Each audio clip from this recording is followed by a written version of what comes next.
Tu crois qu'elles nous entendent? Qui sait?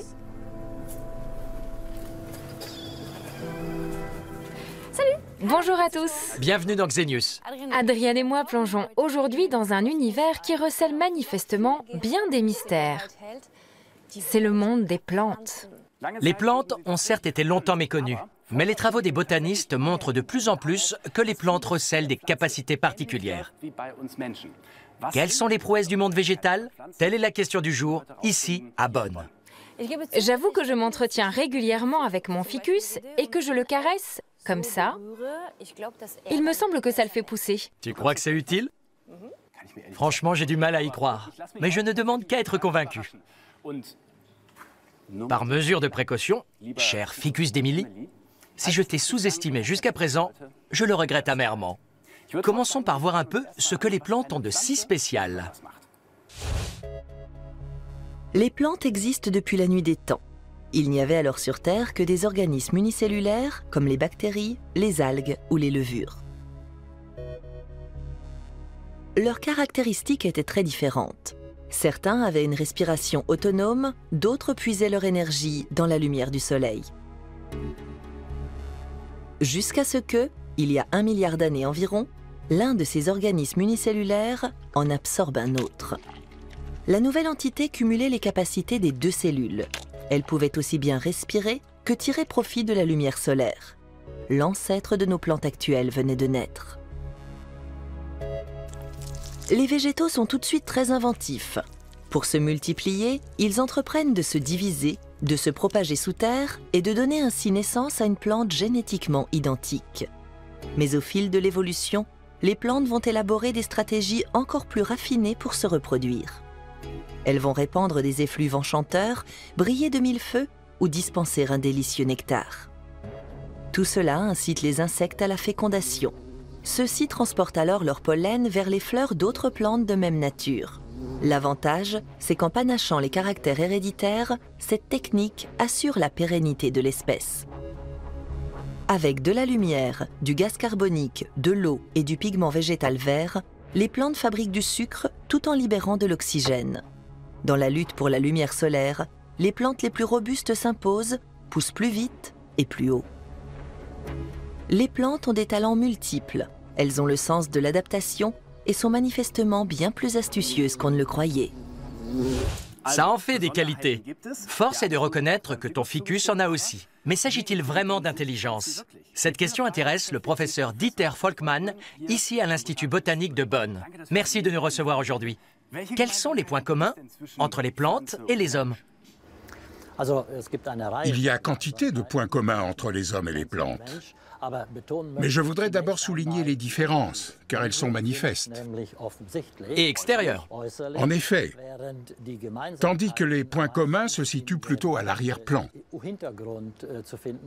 Un point commun très frappant, c'est le rythme jour-nuit des plantes, que l'on retrouve chez nous, les humains.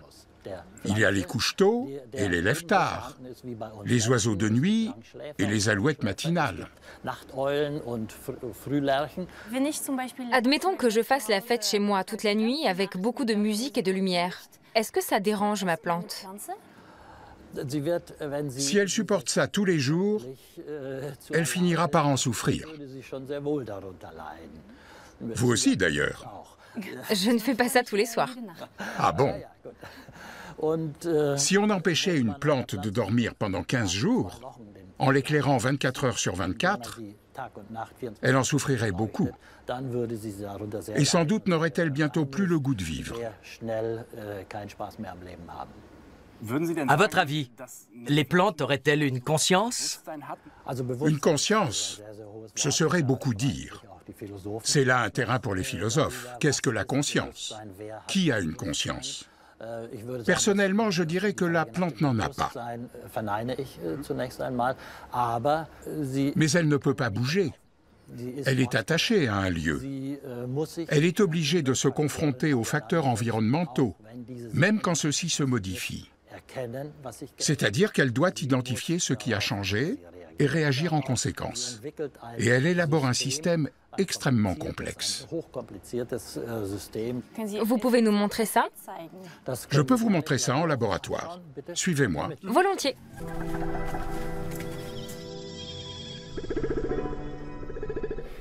Nous voici dans l'un des nombreux laboratoires de l'Institut de botanique cellulaire et moléculaire. Et si je ne m'abuse, nous avons ici 7 plants de mimosa. Effectivement, ce sont 7 mimosas de la variété Mimosa pudica, la sensitive. Elle est particulièrement réactive. Et vous allez nous montrer comment cette plante réagit. Que faut-il faire? Je voulais vous le montrer, mais vous ferez ça très bien tout seul. Je vous donne à chacun un pinceau. Caressez maintenant les feuilles en partant de la tige.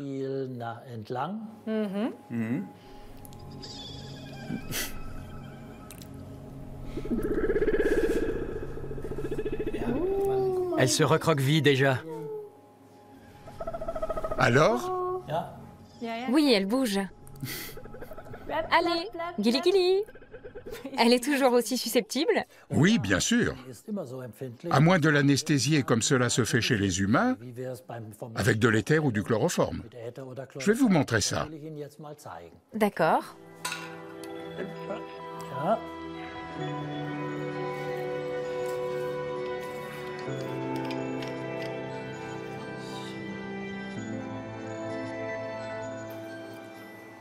J'ai sommeil tout d'un coup. Voilà. Nous allons bientôt voir comment se porte notre petit patient Mimosa sous anesthésie. Mais pour l'instant, attendons un peu que le produit fasse effet. Pendant ce temps, voyons comment les plantes se défendent face à une agression. Virus, champignons et bactéries ne s'en prennent pas aux seuls humains, mais aussi aux plantes. Pour survivre, elles ont besoin d'un système capable de parer aux attaques. Seul notre système immunitaire nous permet, à nous autres humains, de survivre dans un monde peuplé d'agents pathogènes. Les plantes ont-elles un équivalent? Les scientifiques sont à la recherche du système immunitaire végétal. Pour ce faire, ils ont infecté différentes plantes avec des agents pathogènes. Comment la plante réagit-elle à ces attaques? Les chercheurs prélèvent de petits échantillons sur les feuilles atteintes et les préparent pour le laboratoire. Leur thèse est que, si la plante dispose d'un système immunitaire, elle peut identifier l'auteur de l'agression et se défendre. Quel que soit le système immunitaire, ce qui compte, c'est la capacité à faire la différence entre le semblable et le différent. Qu'est-ce qu'une structure qui fait partie de moi comparée à une structure qui n'en fait pas partie? En ce cas, il s'agit de la capacité à différencier au niveau moléculaire ce qu'est un agent pathogène, ce qu'est un germe et quelle est la cellule qui fait partie de mon propre corps.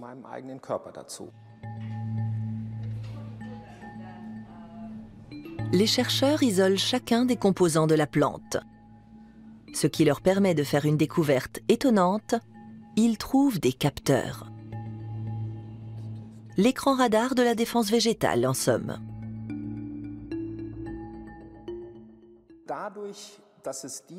Nous sommes donc en présence d'une assez grande quantité de capteurs immunitaires qui varient sensiblement d'un individu à l'autre.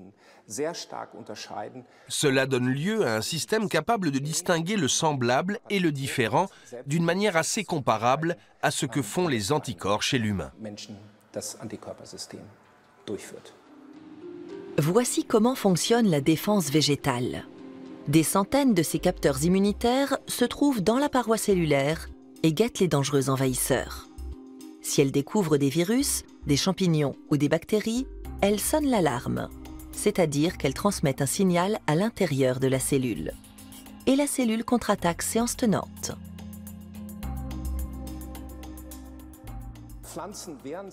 Les plantes se défendent en libérant quantité de peptides antimicrobiens. Elles émettent aussi des substances végétales secondaires, c'est-à-dire des molécules toxiques. Manifestement, la plante dispose d'un second système de défense.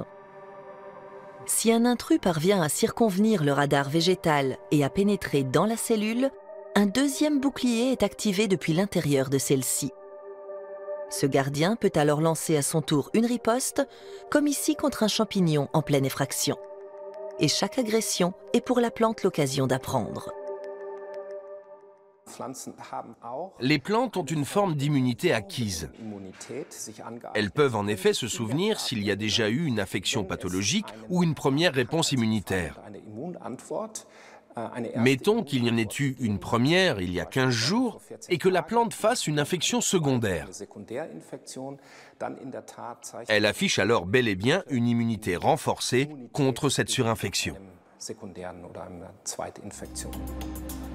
Les systèmes immunitaires humains et végétal sont donc tout à fait comparables.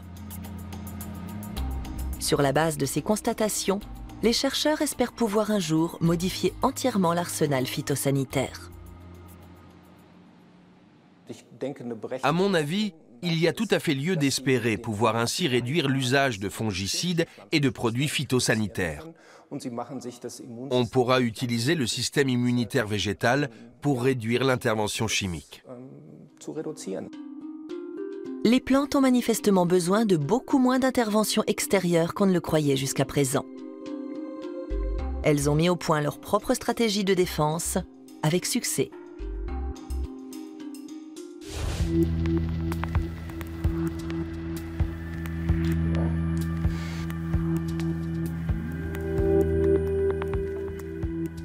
Vous pensez que c'est bon, là? C'est ce qu'on va voir. Voilà.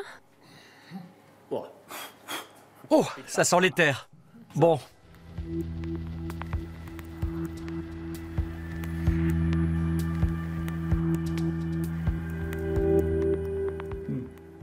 Elle dort vraiment.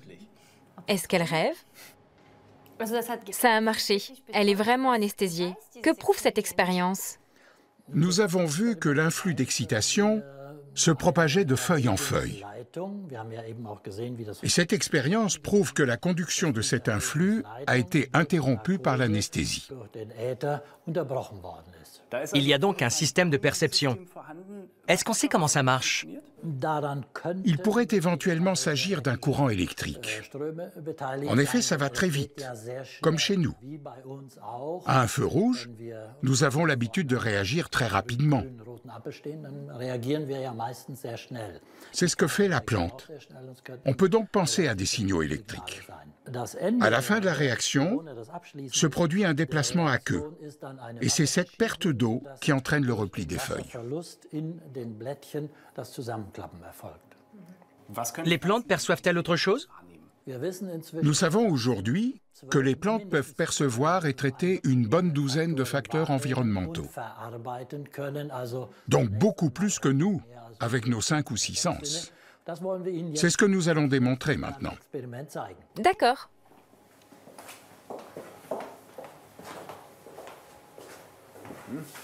C'est quoi cette expérience?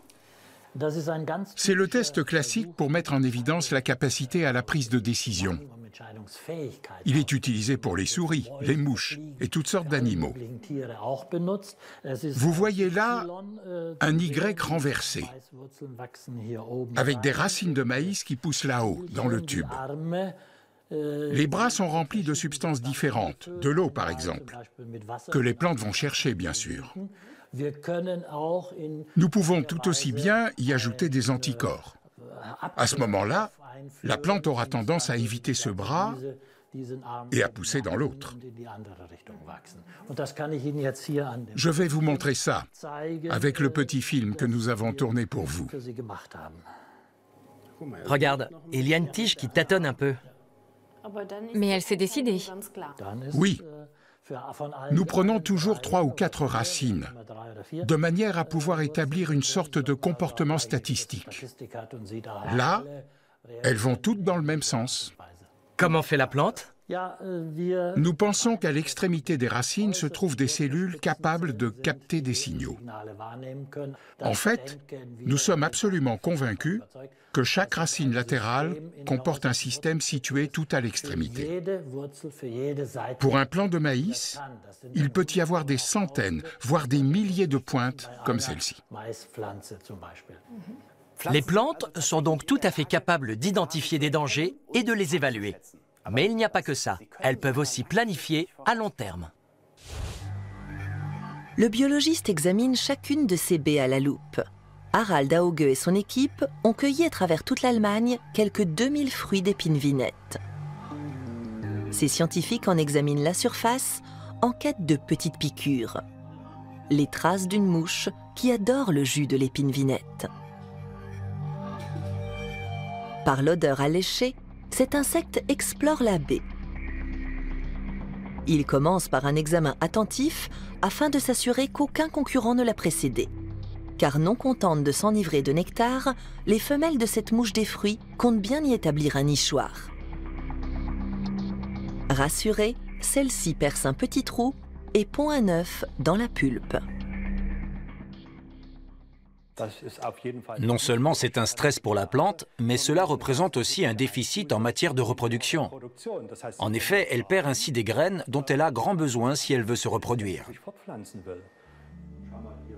Car les œufs donnent naissance à des larves affamées qui n'ont qu'une idée en tête, manger les fruits.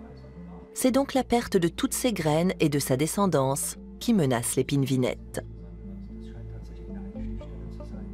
Mais l'épine-vinette sait se défendre. Les œufs et les larves que les biologistes trouvent dans la pulpe ont cessé de vivre. Comment la plante est-elle parvenue à vaincre son ennemi? Les chercheurs s'aperçoivent bientôt que dans les fruits infestés, les graines sont desséchées. C'est là une découverte incroyable. Manifestement, la plante a délibérément tué sa propre semence. Cela lui permet bien sûr de se protéger de ses agresseurs, mais elle y perd quand même ses graines. Quel est l'intérêt? Il y a en général 2 graines dans chaque fruit.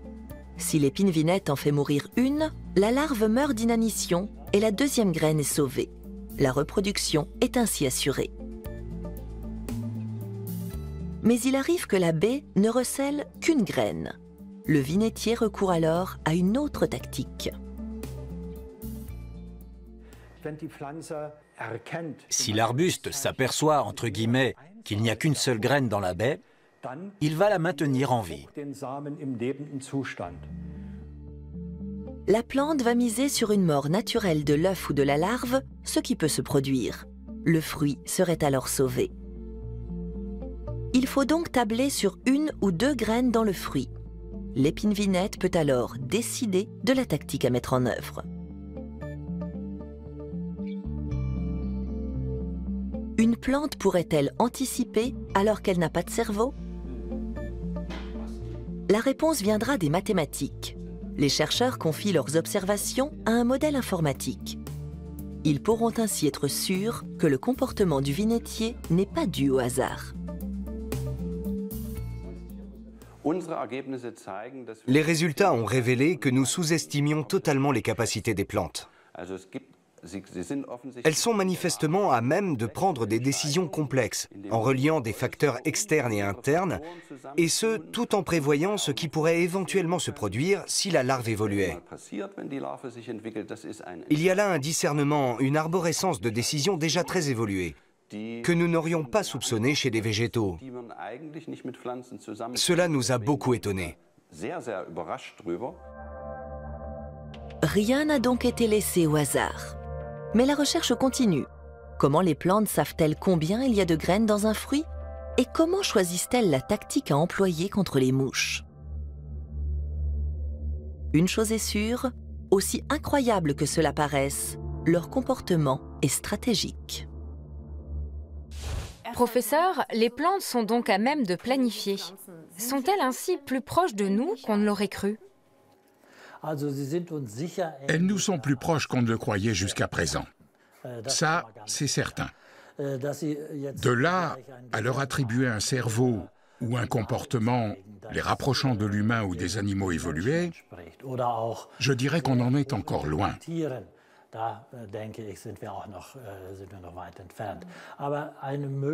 Mais c'est tout de même une bonne raison de réfléchir à des ressemblances avec des animaux moins évolués, comme des insectes par exemple.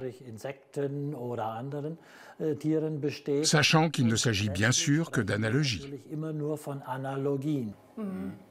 Mais à propos d'analogies, ne faudrait-il pas envisager de respecter la dignité des plantes? C'est un thème qui revient régulièrement, notamment en Suisse, où un mouvement parle d'intégrer les plantes dans la constitution helvétique. C'est bien entendu lié à d'importantes difficultés et à des discussions enflammées. À mon avis, il faudrait leur accorder plus d'intérêt, peut-être même plus de respect. Émilie pense que si son ficus se porte bien, c'est parce qu'elle va jusqu'à lui parler. Est-ce qu'il s'en rend compte? Il est tout à fait vraisemblable que les plantes perçoivent les fréquences et leurs variations. Je proposerai une explication beaucoup plus simple. Émilie aime cet arbuste, puisqu'elle lui parle. Et qui aime sa plante s'en occupe aussi particulièrement bien. Tu vois? Merci beaucoup de nous avoir invités aujourd'hui dans l'univers des plantes. C'était passionnant. Un univers bien plus complexe qu'on ne le croyait, car les plantes maîtrisent le grand art de la communication. Elles parlent entre elles. Elles communiquent avec d'autres variétés de plantes, et même avec des animaux. Et ce, alors qu'elles n'ont ni oreilles ni mandibules. La communication des plantes est donc foncièrement différente de celle des humains et des animaux. Ian Baldwin, chercheur en biologie, en est convaincu. Les plantes sont les plus extraordinaires spécialistes en chimie organique. Elles sont à l'origine d'une incroyable diversité et utilisent la chimie pour communiquer. Les plantes émettent des médiateurs chimiques via les feuilles et les racines. C'est ainsi qu'elles incitent les insectes à la pollinisation ou indiquent à leurs semblables où se trouvent les meilleurs nutriments. Mais ce n'est pas tout. Tous les hommes politiques vous le diront. L'ennemi de ton ennemi est ton ami. Alors elles attirent les ennemis de leurs ennemis de façon à se débarrasser de ces derniers. Manduca sexta a un ennemi juré, la chenille du sphinx du tabac. Même la nicotine contenue dans les feuilles de ce tabac sauvage est impuissante contre elle. La plante lance donc des SOS olfactifs. Ces appels sont destinés à une punaise prédatrice, ennemie de son ennemi. Avec une efficacité redoutable, elle dirige le nuisible vers l'endroit exact où se trouve sa proie, c'est-à-dire la petite chenille. Mais les plantes font plus que communiquer par la chimie. L'échange d'informations s'effectue aussi à travers la lumière. Là, par exemple, je me tiens à côté d'une plante qui est tout près de moi et m'inonde de lumière infrarouge.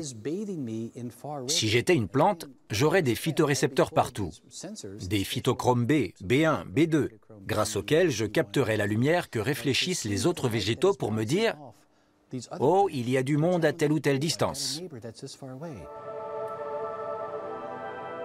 Les plantes ne sont donc aucunement des êtres vivants isolés. Elles communiquent avec les autres variétés. Elles perçoivent très bien leur environnement et elles y réagissent. Une conclusion s'impose. Elles sont intelligentes.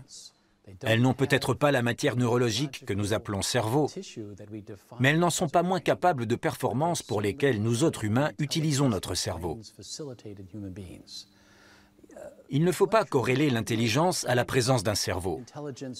Parce qu'en fait, l'intelligence, c'est votre façon de réagir à votre environnement, de résoudre des problèmes afin d'accomplir ce qu'un organisme biologique est censé faire, c'est-à-dire des petits-enfants.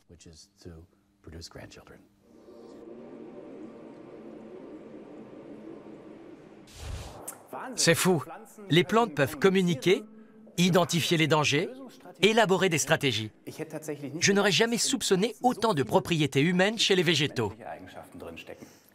Espérons que vous regarderez désormais les plantes avec d'autres yeux. Alors, salut! Salut. Dis-moi, ton ficus, tu lui parles français ou allemand? Les deux, il est bilingue. Et toi, ton mimosa, tu vas lui parler comment? Pas du tout, je crois. Il est trop peureux. Ou alors, en latin.